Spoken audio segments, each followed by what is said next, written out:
this is Sandman here, and I'm going to be showing you a preview of the brand new self-healing functionality that we've just released in Rapise 9.0 coming out this week. So, what is self-healing? Well, let's talk about testing first. So at Inflectra, we really want to help customers improve their software testing and prevent failures. And one of the challenges is when you do automated testing, let's say I was testing this sample application over here, which is a fake library system where you can log in, you can create books, create authors, edit books, and so on, log in and do that first. This application might change, of course. People are updating it, providing enhancements. So the Achilles heel of testing has been, I can record an automated test. It works and tests this application. I can test all the different use cases, and then developers make changes because a customer wants a new feature, or we want to modernize user interface, or a number of really good reasons, and the tests no longer work. Now, we can manually fix the tests, or we can try and write the tests so they will be more resilient to change, but that can be time-consuming and isn't always possible in all cases.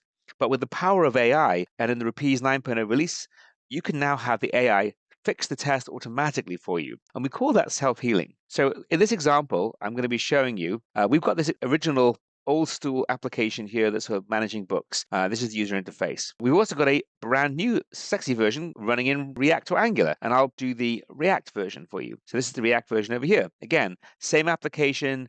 It logically does the same things, but it is fundamentally different. The UI is completely different. To a human doing testing, I get the feature differences. I could understand this is the login page. When I log in, it will look quite different. The buttons will be called different things. The navigation is completely different. But logically, it is the same application. And a manual tester would have no problem taking a manual test case and running through the steps and completing either this version or this version. However, automated tests would struggle, and you'd have to either maintain two versions or you'd have to rewrite them from scratch. So let's see, how can self-healing help? Well, the first thing I want to do is I'm going to record the test with the old version of the application and see how that works. So I'm going to open up Rapise. This is the Rapise, our test automation tool that we've just released the self-healing functionality for, and I'm going to create a new test.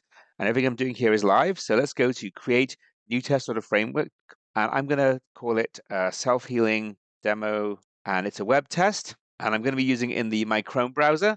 That way we can keep my other browser for checking in Spyro, our test management tool. And notice I've got this new checkbox saying enable AI recorder for self-healing. I've got that enabled, and that's really important because without that, we won't get the self-healing functionality. The self-healing functionality does require Inflectra AI, which is our vision-based AI system. And if that isn't enabled, then you should definitely disable that option. Okay, so let's go ahead and create my new test. So let's add a test case. So let's call this creating a new book. We're going to log into the system and create a book. Notice we're tagging the test with AI recorder so that we know it's going to be used for self-healing. That's really important. Hit create. I'm going to do this codeless, and I'm ready to go. So what I'm going to do now is record a test like I would do normally. So let's go hit the record button. Okay.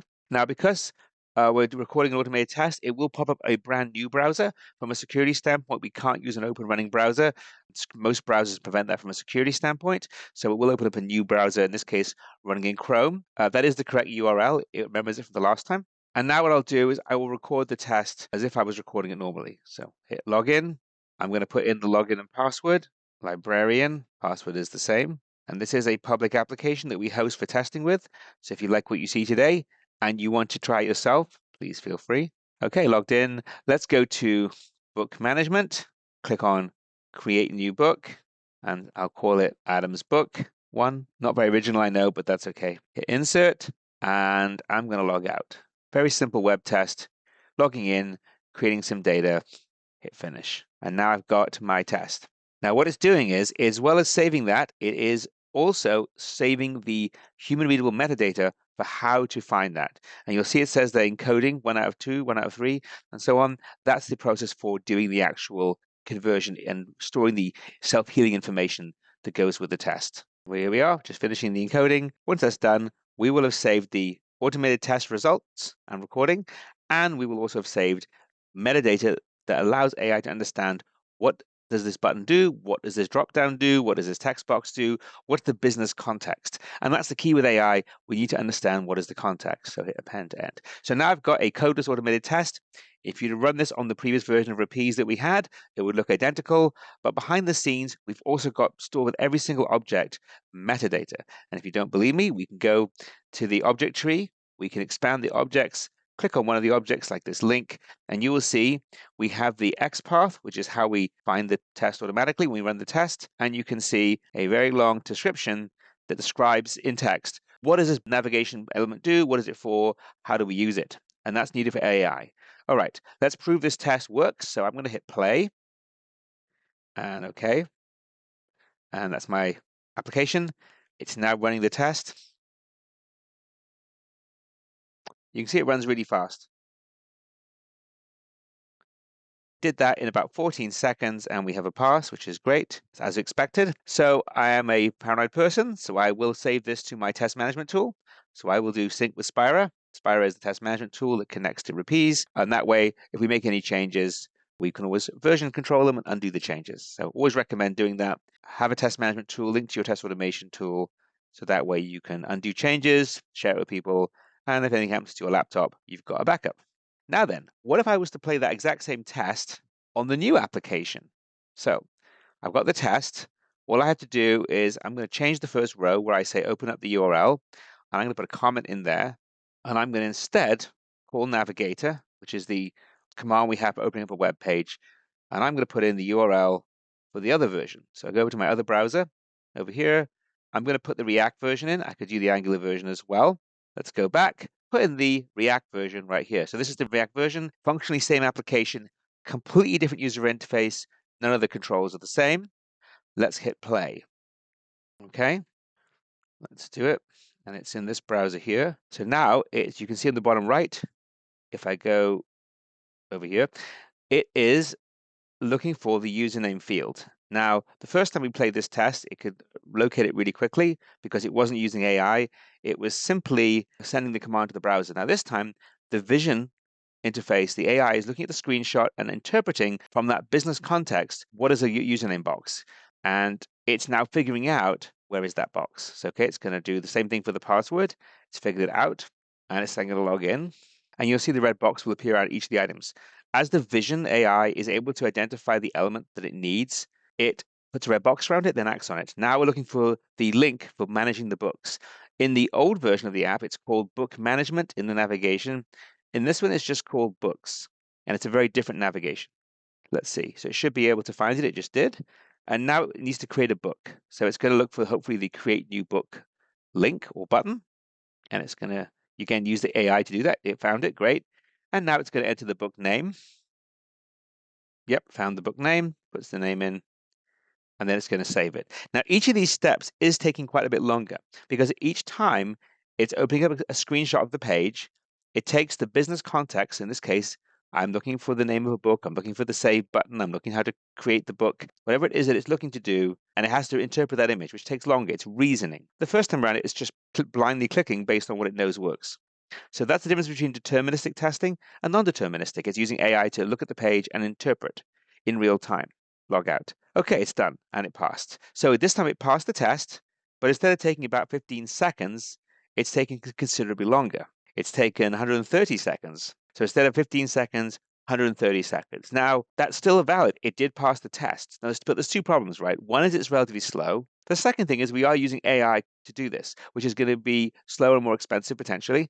Though with Inflectra AI, it is a bundle subscription with unlimited usage, so it doesn't matter so much, but it is slower. And if you're going to run this in a pipeline frequently, that's obviously going to be a problem. And really what we want to do is heal the test, not use the AI to run it every single time. So you've got two options. If this was a temporary change, if the application has changed temporarily and the next time we run it in a few weeks' time, it's going to be the old version again, then running it with AI is completely fine. It's slower, but it works. But if you know this is a permanent change, we've updated the UI, it's a modernization, we're never going to have the old test before, we don't need the old version. We can look over here, and it's going to show you, here's everything we found. And if I expand each of the elements, you'll see how it found that the, in this case, the button, the username text field before was this way in the red with the line through it. And the way it's going to find it now is the item underneath. It's basically rewriting the test automatically for you. And I'm just going to say, accept all changes, because, why not? And then I hit all done. So I've basically now updated my test. Now, it still looks the same if you see it, right? It looks the same test we had before, but it's now been rewritten behind the scenes. The context is the same, but the log locations are different. So for example, if you go to the X path, these items are now different than they were before, and the text that goes with it may or may not be different as well. So now if we play it after we've done the healing, let's see what it does this time. Now I do need to change the book because the new version of the application doesn't allow the same name being used twice. So just to avoid that logical error, I'm going to go with that. So now I hit play and it's going to play another time. So this is the third time I'm playing the test. It's now playing really fast. So it's playing about as fast as it did the first time.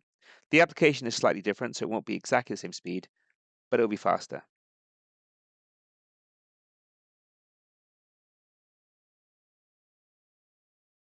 Okay, so this time it took about 30 seconds. So this application is a different application, so the UI is a little bit slower. It's got a confirmation screen that comes up, but it was able to play this deterministically. So rather than having to rely on AI every single time, it now is using AI to fix the test and now update the test. And then the second time we play it, it could just play the traditional way. And if you make further changes to the application, we can just do this as we need. So the great thing is, this test that I see here is my source of truth. That test I haven't changed. I played it the first time against the old version. I then updated the application considerably. I was able to basically course correct using AI. If it runs into something it can't find, it can also use AI. So it doesn't even have to be a complete use. If maybe half the test has changed, half the test are the same, you'll only use AI for the elements where it can't find the item reliably. So the good news is you're using traditional playback, which is fast and cheap, and then we're using AI where we need to either fix the test or get over a part where maybe the traditional playback can't handle it. So giving you the best of both worlds. So that is the Rapise 9.0 self-healing functionality. Just to recap, in this example, I was able to take an application which had an existing old version that looks like this, record a test against it, play it back, verify it worked, then modernize that application to a completely new user interface, in this case using React, although I also could use Angular or any other technology, and my AI was able to take that test, play it back, where there were differences in the application, in this case every single part of the application was different, it was able to play the test using AI and give you the option to adjust elements to make the next playback faster without using AI. And so now you've got the best of both worlds. A reliable test that's as reliable as a manual test, but with the speed and performance of an automated test. Thank you so much for watching.